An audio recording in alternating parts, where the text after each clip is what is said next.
If you've ever driven by a farm field in the desert, you probably have wondered, why are they growing crops here? Dr. Jeff Silvertooth is an agronomy and soil science professor at the University of Arizona. Standing with us in one of those fields in Marana, Arizona, he says actually, from an agricultural point of view, it makes sense. This is part of the Santa Cruz River Valley. We're right on the edge of it, and actually I-10 borders us up on the east. And before we come into what we call the uplands, which are non-favorable soils. So these are beautiful alluvial soils that we commonly utilize for agriculture in Arizona, and this is a great example of it. Soils, alluvial soils deposited by waters from the Santa Cruz as it was flooding over really thousands, millions of eons of time. And these soils out here that are deposited in this area are great examples of that. In this area of Marana, these are nice soils. They're productive, they're geologically young, typical of Arizona alluvial soils. They're highly fertile and highly productive if we provide them with adequate water. And that's why we fully irrigate everything here in the desert. But it's a little bit of a misnomer to think all these soils that we deal with out here are just rock and sand. We don't have good soils. We do. We have beautiful soils if we manage them properly. Manage it properly. That's the rub. How do you get water, and at what cost, to fields like this one? This is Tapped, a podcast about water. I'm Zach Ziegler. And I'm Christopher Conover. Arizona's economy is traditionally based on the 5 C's: cotton, citrus, cattle, climate, and copper. All are heavily tied to the availability of water in a state that's in the midst of an historic drought. So we're going to spend the next few episodes looking at those relationships. Up first, the 3 agricultural components: cotton, citrus, and cattle.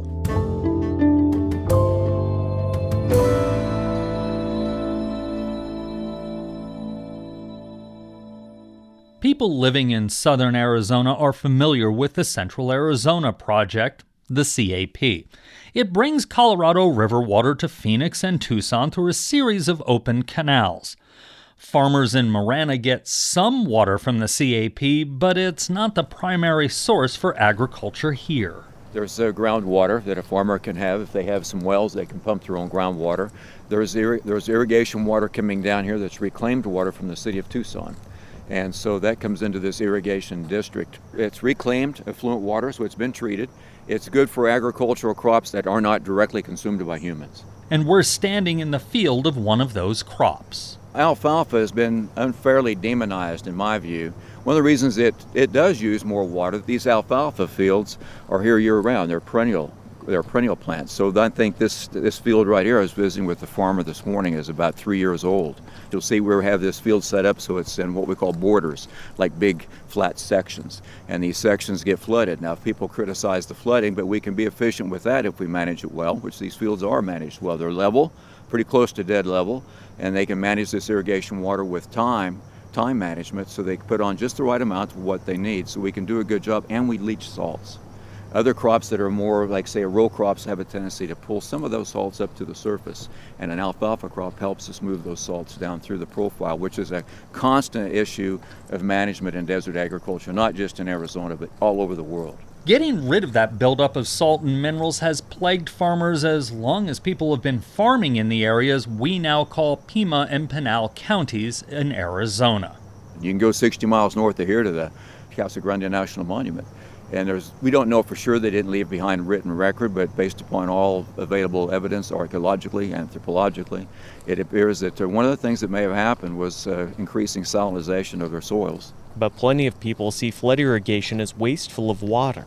Jeff says some of that is due to what those who aren't in the agricultural industry see as they drive by a field. It's like Dwight Eisenhower, I think, was in 1956, he made this statement. He says, "Farming looks mighty easy when your plow is a pencil and you're 1,000 miles from the cornfield." Well, now that thought extends over to this idea about when people drive by, look at fields being flooded, say it's got to be horribly inefficient. At the first glance, maybe I could see how a person could think that. But in reality, what these farmers, they don't want to waste water. It's the most expensive input we have, and we know we have to have it to survive. Pretty much now all fields are dead leveled, pretty close to dead level. It's a small degree of slope perhaps, but pretty close to dead level, and that means you can control the water distribution from the head, where the water is introduced, to the tail, and from side to side. Otherwise, if you think about it, it's like having a unlevel pool table. when did we cross the line from, bad irrigation practices that maybe use too much water to these ones that are much more efficient? When water started costing more, I would say I've been here almost 40 years. I've been at the U of A working as an agronomist, soil scientist in various capacities this is my 37th season here. And things have rapidly improved over that time, and primarily I saw that happening when the water prices were increasing, becoming more difficult. We realized that's a major cost in all these irrigated production systems. The labor, the water, pumping the water, delivering water, managing that water. So it becomes imperative then to be more efficient with that resource you have. Jeff spent much of his career as an agricultural extension officer. That means he worked with the agriculture sector to help them improve what they're doing. That role now belongs to Dr. Ed Martin, the Associate Vice President and Director of the Arizona Cooperative Extension System. He says he's seen a change in technology over time. When I came in '92, just about everybody was flood irrigating. That is, they have the canals and open up the ditches and just flood the land and let the water and gravity take its course, and that's how they would irrigate their crops. You're seeing a lot more people switching over to drip irrigation, which is a higher efficiency system. Even the center pivot, some of the sprinkler systems are higher efficiency systems than the surface systems. The extension is trying to find ways to help with water and crop management. We're looking at different types of monitors for the soil, looking at water holding capacity, and do we really need to add water, or can we wait one more day before we irrigate and maybe take advantage of the monsoon rains if they ever hit for us, at least up in the Central Valley area. So technology is really where we've been doing a lot of our work lately. Farming is often on tight margins, so moving to a more technologically advanced and more efficient system, which can save money on irrigation, also comes with a cost. For most growers, though, you're right. It's hard. The best thing that they can do is maybe grow a higher valued crop with the drip system, so they get more money per acre. But what they're facing right now is either do that or don't farm at all, because they simply don't have enough water. Many of our growers now, as you can imagine, in a state that's growing as fast as we are with homes, a lot of them are renting the land. And so for them to actually invest in a system that they might not be using in 5 or 10 years is very difficult. You might be surprised to learn that most farmland, at least in the area we're talking about, is rented. And like Ed said, would you sink money into improving a house you were renting? Heading back out to that alfalfa field in Marana, Jeff says that that's the case here. Most of this land around the Marana area, right along I-10, sold back in the 90s. I believe it was in the 90s when we had a big boom. And the big boom came, a lot of developers came in here, saw this whole corridor between Phoenix and Tucson as having growth potential. A lot of that land was bought up at the time. Well, the farmers sold the land and then they leased it back from the developers, and the developers are coming in now and saying now it's economically favorable to us to expand this development. The housing development just south of where we are is called Gladden Farms, named after the farming family that sold it to the developer. So without water, you don't have agriculture out here. That's Dr. George Frisvold, the Bartley P. Carden Chair of Agribusiness Economics and Policy Extension Specialist. And what a lot of people look at is like water applied per acre, which isn't really that useful of a metric. People use it because it's easy to record and measure. This amount of water was put on these many acres of the crop. But economically, what's more important is how much dollar of output do you get per acre foot of water? Like the stuff that you think of being grown in Yuma in the wintertime. If you look at, value of output per acre foot of water, the veggie crops, the winter lettuce, the broccoli, the cauliflower, the spinach, all the leafy greens, those things are just really, really super high value. And then if you look, let's say at a county level, it's like how much dollar of crop output are you getting per acre foot of water? It's like Yuma is like way ahead of, the rest of the Colorado basin. Which brings us back to agricultural water enemy number one in the public eye, alfalfa. Why are we growing alfalfa in the West? Well, we're growing alfalfa in the West because we consume milk in the West. And milk is very, very, fresh dairy products are bulky. So historically, they haven't been shipped great distances. So everybody in the Phoenix, metro area, in the Tucson metro area, a lot of their dairy products are coming locally. Like a lot of, dairy operations are between them in Pinal County and other parts of central Arizona. We keep hearing that alfalfa is public enemy number one now. Why? With the Southwest in the middle of a decades-long mega drought, states are facing the biggest water crisis in generations. Well, in tonight's Eye on America, we head back to Arizona, where earlier this year, we reported on foreign-owned farms that are draining the state's water supply. That's CBS Evening News reporting on Saudi Arabia exporting Arizona water in the form of alfalfa grown here for its cattle back home. This was my well. And now you got nothing. Nothing but dust. Arizona cattle rancher Brad Mead says his well went dry. You can toss a rock in it, it's gone. But Saudi Arabia is not the only foreign country involved in agriculture in the state.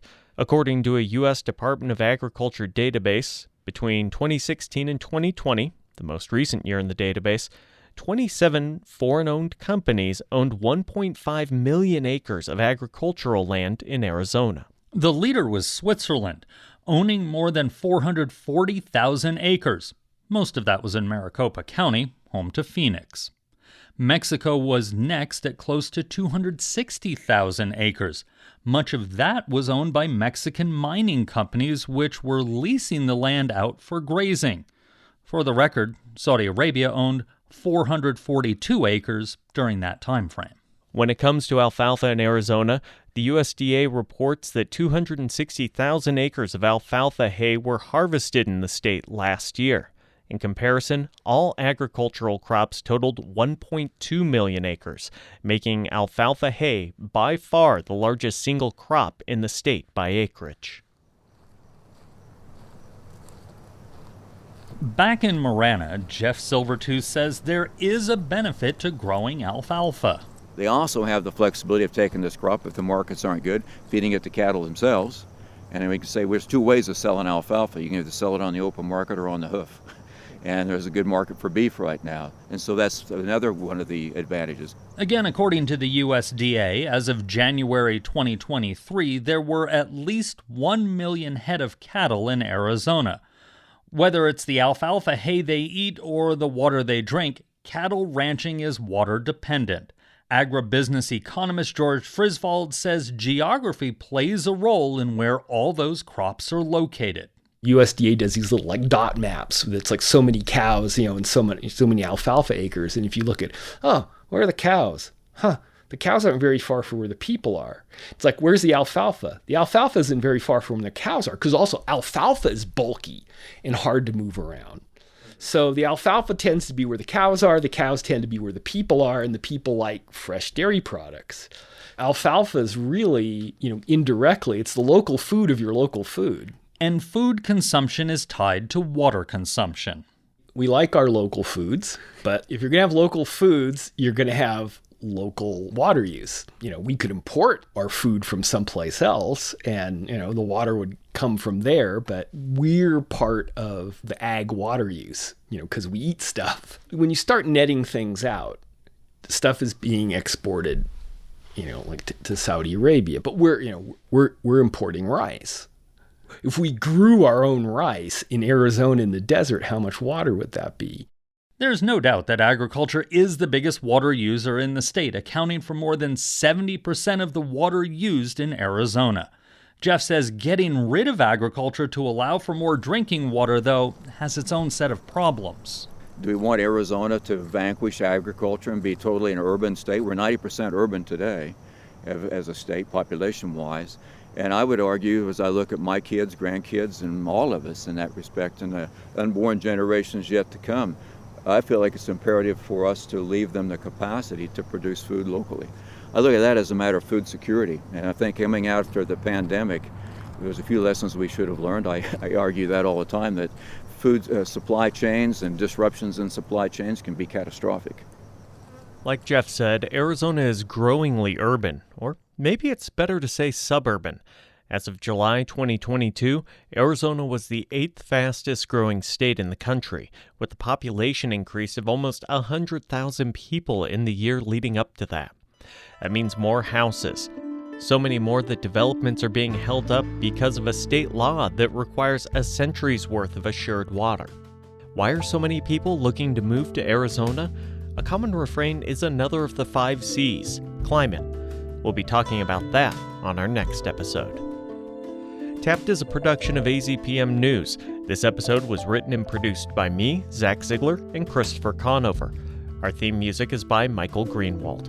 Visit our website in the podcast section of azpm.org for pictures, links, and more. Thanks for listening.